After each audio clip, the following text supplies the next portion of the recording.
অনেক ক্লান্ত হয়ে গেছে, তাই না? তো চলো তোমাদের সাথে রেজাল্টের গল্পটা শেয়ার করি। তো আমার পরীক্ষা তো হইলো 23শে নভেম্বর, তাই না? তোমাদেরকে তো মাত্র বললাম যে আমার পরীক্ষা হলো 23শে নভেম্বর, রাইট?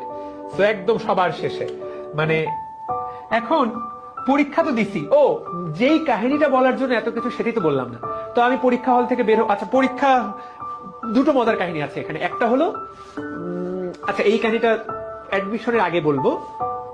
দ্বিতীয় অংশটুকু বলি যে আমি পরীক্ষা দিয়ে বের হলাম কেন, চান্স পাওয়ারটা, ডিএমসি তে চান্স পাওয়াটা কেন আল্লাহর হাতে।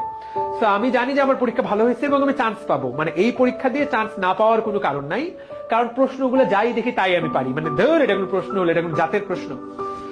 আমার আব্বু বাইরে দাঁড়ায় ছিল পরীক্ষার হলে, তেজগাঁও কলেজে আমার পরীক্ষা ছিল, আমার বাবা বাইরে দাঁড়িয়েছিলেন। তো বের হলাম, অসংখ্য লোকের মধ্যে আব্বুকে খুঁজে পেলাম।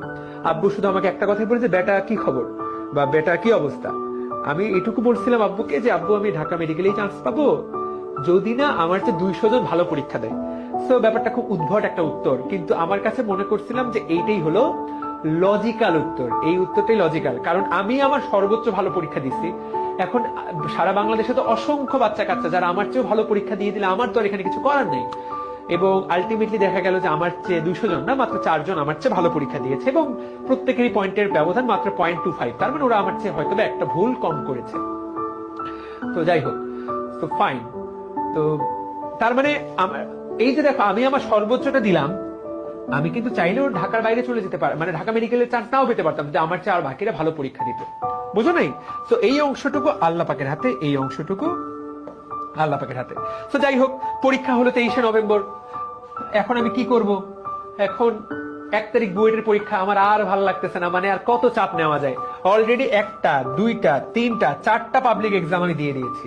ঠিক আছে, আমার প্ল্যান হইলো সামহাউ যদি ঢাকার মধ্যে মেডিকেলে চান্স না পাই তাহলে আইইউটিতে আমি স্কলারশিপ পাচ্ছি, আমি আইইউটিতে ভর্তি হব।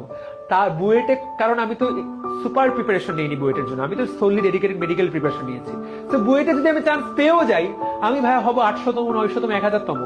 এই সাবজেক্ট পড়ার চেয়ে আইইউটিতে আমি যা চাইবো তাই পড়তে পারবো। আইইউটিতে বোধহয় আমি 199তম হয়েছিলাম, এবং এটা কিন্তু ফ্যান্টাস্টিক একটা, মানে 199তম হওয়া মানে কিন্তু এটা একটা ফ্যান্টাস্টিক একটা পজিশন। মানে অবশ্যই ফার্স্ট থেকে থার্ড ফোর্থ না, কিন্তু উইদাউট ইন প্রিপারেশন 199তম হওয়া মানে এটা অনেক ভালো প্রিপারেশন, সত্য মানে অনেক ভালো রেজাল্ট।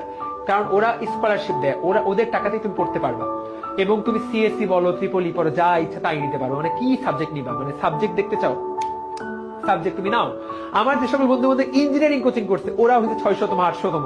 ওরা আমার ফোন দিয়ে যখন শুনলাম 199তম, ওরা মোটামুটি খেপে গেল বা মন খারাপ করলো যে হালা, মানে তুই করলি না কোনো কোচিং, তুই কেন হবি।